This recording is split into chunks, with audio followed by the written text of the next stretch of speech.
in bel she tin na kan nei ma sanga phong in ban lo pan mai se kan president pu si lal din fela kan senior vice president pu si lal din tuanga lal din thanga kan treasurer pu lal din sanga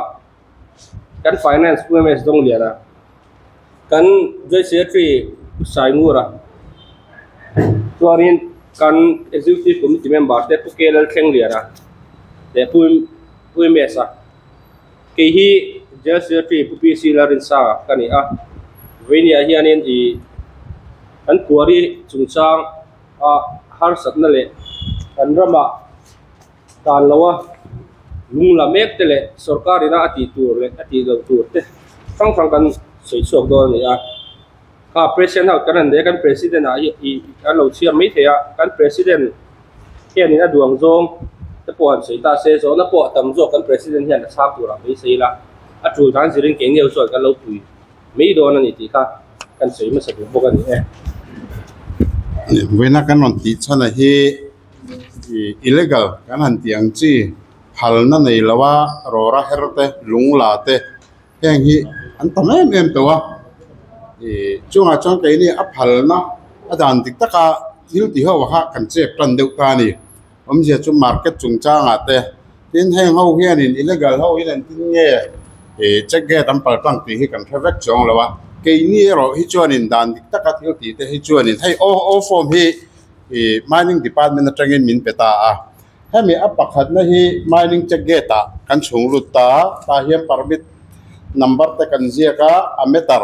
kan vada rora kan khalna metar te kan ziak veka motor number nen heng ho hi illegal ho chuan in kan turan nei ve ro ta a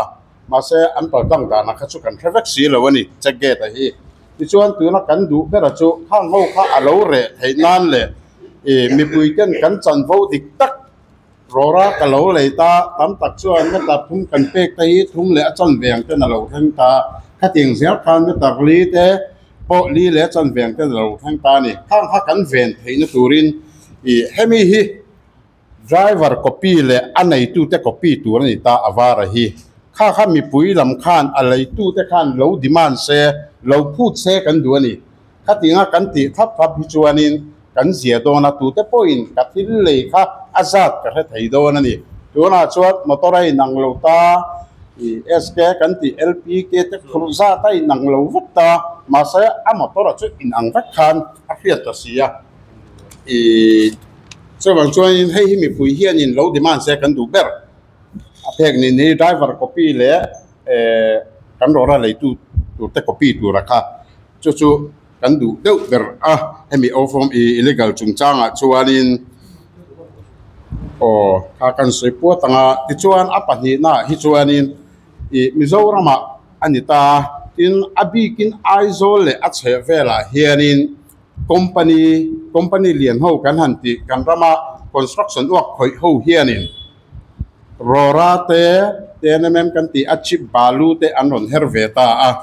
chung ho chuan mining kan sarkar atanghian mining department atanghian an mani construction work atan chau permit an nei ta amma ero chu kho chunga tual chunga khopuya anon in zuar lut veta ni chung chu an tam me ya abikin so slt ma buanga mi te ho te po so amma ka bakin kho chunga an ron falta chung ho chuan in royalty hi kan sarkara hian an chung ve si lowa pakhatma an mani chuan an construction uakatan chau royalty chunga ma se pon lama an hlalna sani chu kan du lo ani keini chuanin kan sarkar plan po channa na salutu ania kha re se kan duwa ke mani pan pha kan lo la to ti hen media kan tlang zar le hal ani maya ta chon kena zo belna umle kanin zo bel bedonia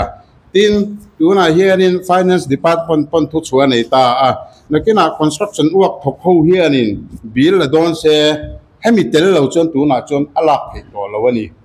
chu finance department ina phut ta kha ahim na turani ta ni 2 point kan production lo le poni se hemi hi an la nge turani chumi ani lo chuanin bilan la theidon lo kha ani tuna hianin kan royalty sarkara hianin cubic meter khata hianin cheng somriat kan chunga plus cheng riat a total chu cheng som riat pariat ania cheng riat chu DMF fund anita kan chung hem ve ni sarkara hian in chia hi kha ani dok mai ya ta khanin enge zo bel na khelawa rora reti cubic meter khat cheng sang ni zanga chu sarkarina min approve dan chu ani panin tun maya he nang mani panin chua fota chu mi muna chon explosive fan mana ti vela hi heng zong hi kan he na tanga chuak vek chu ni lo amaro chu mining permit nei chu mi manga explosive permit nei ho hianin kuari ran tak si lo khanan nei ve thaya chung ho ne na tang chuanin lo hal chong le ta po hi anom ve thawani ma se ani vek lo ila kha ni le kenin cubic meter khata cheng zan hi somru pali kan choi la hianin alet ni nan choi tu rani kha ho ti ho kha an man chua chuanin tin an motor po cheng sing ni an choi ti tu rani hemi o form tel lo wa pal tang ho an lo man chuan ma se vo in ni thing in ka tiang an man thomom kha chu kan na hrelem lo e ma ni choi